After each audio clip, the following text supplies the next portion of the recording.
Ողջույն հարգարժան հետևորդներ, այս ձևաչափով շարունակում ենք քննարկել Հայաստանի ներքին եւ արտաքին հիմնարար կարևորության հարցեր։ Կոռուպցիան Հայաստանում դեռևս համակարգ է, դատական, դատախազական, քննչական եւ ազգային անվտանգության մարմինների ներսում արմատավորված համակարգ։ Այս համակարգն է, որ տարիներ շարունակ ոչ թե բացահայտել է հանցագործությունը, այլ դարձել դրա ցինիկ ծածկողը։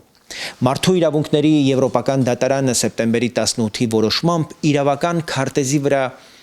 հստակեցրեց եւ ամրագրեց պետական մակարդակով սահմանադրական կարգի դեմ ուղղված հանցագործություն, հստակ մատնանշելով ոչ միայն կատարողներին, այլև քաղաքական ու իրավական պատասխանատուների ողջ շրջանակը։ 17 տարի առաջ գործված այս հանցագործությունը, որի հետևանքով քաղաքացիներ են սպանվել, խոշտանգվել, ենթարկվել ապօրինի հետապնդումների, բանտարկվել, այսօր դեռ չունի ոչ մի ներպետական իրավական արձագանք։ Հեղափոխությունը հեռացրեց իշխանությունից գլխավոր մեղավորին Սերժ Սարգսյանին, ով 7 տարվա մեջ մի օր անազատության մեջ չի անցկացրել, բայց չքանդեց այն հովանավորչական եւ ապօրինությունը պաշտպանող դատաիրավական բուրգը, որը նա տարիներ շարունակ կառուցել էր։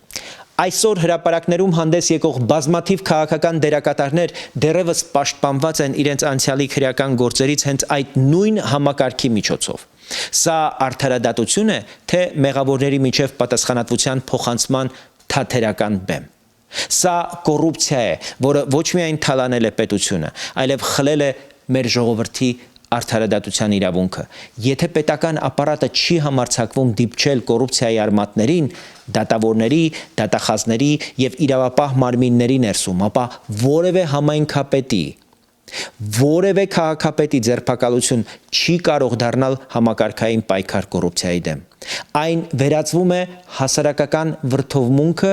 մեղմելու, թուլացնելու միջոցի միայն։ Իսկ իրական խնդիրը 1-2 պաշտոնյաների մեջ չէ։ Մեր դիմաց կանգնած է ամբողջ դատաիրավական քաղաքական կլան, որը դեռ ապրում է նախկին ռեժիմի ներշնչած մեխանիզմներով եւ ամենակարևորը մտածողությամբ։